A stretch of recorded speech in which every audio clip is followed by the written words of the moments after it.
Welcome back to Wake Up America. I'm Alex Kramer. Now we're going to take a quick look at today's latest business headlines. And for some help with that, let's bring in Jen and the Money Men, Executive Vice President of the Commonwealth Foundation and fellow at Independent Women's Forum, Jennifer Stefano, business and market analyst and Newsmax contributor, Seth Denson, and America's accountant, Dan Geltrude. Guys, the whole gang is here. Good morning. Good morning. Good morning. All right, everyone, let's start, as we always do, obviously, with those markets. Now, the markets were closed yesterday for President's Day, but it was a rough end to last week for Wall Street, and the futures are way down this morning as well. This, of course, all tied into everything happening in Eastern Europe. Seth, what can investors expect over the next few days? Volatility. I got to think that the markets are going to be reacting to what happens in Europe. Certainly overnight, the Asian markets took a dip. European markets were choppy as well. I think this week is going to be choppy. Unless you know what you're buying and why you're buying it, I'd avoid it. We'll see choppiness through the rest of the week in the markets, U.S. Dan, your thoughts?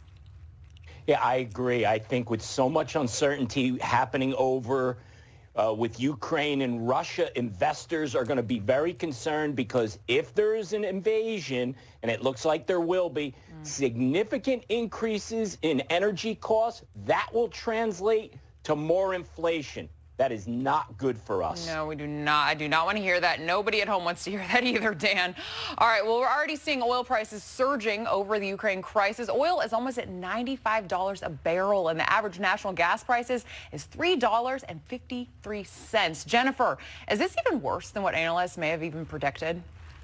Yes, and it's because of President Biden's energy policies. I mean, the number one thing that nobody's talking about is the way he leaned on investors not to invest in fossil fuels. The CEO of Blackstone said that fossil fuel companies can't even get financing right now. So as demand is shooting up, as we're now using energy as a lever in possibly averting war, this is going to hit hardest the American working men and women and American businesses.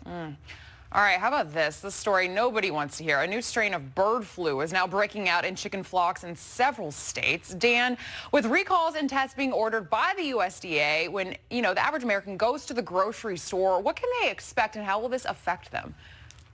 They're going to feel it, no doubt, when it comes to poultry, right? So those chicken wings that Seth loves, he's going to be paying a lot more for them. So first and foremost, the health issue. So we got to make sure nobody gets sick. But at the same time, when we're talking about a bird flu like this, what's going to happen? Supply's going to go down. Demand is still going to stay high. We're all going to pay more. Ugh. All right. Well, General Motors has been contracted to build optionally manned tanks. Now, the tanks will include the option to be fully autonomous. Seth, considering the international climate with potential war starting, could GM be a good investment at this point?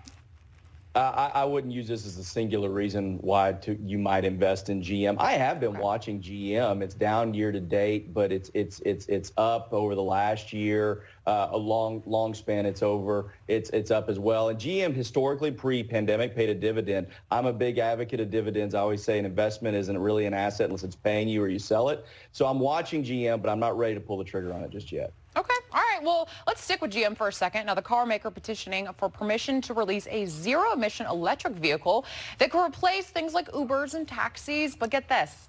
It won't have a steering wheel. When they say fully autonomous, they certainly mean it.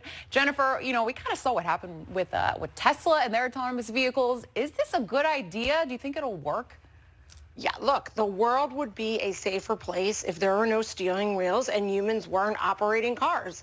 And I'll give you an example why. When you do a math problem on a calculator, how many times does the calculator get it wrong? Versus if you or I or any human does a math problem, the percentage it gets wrong.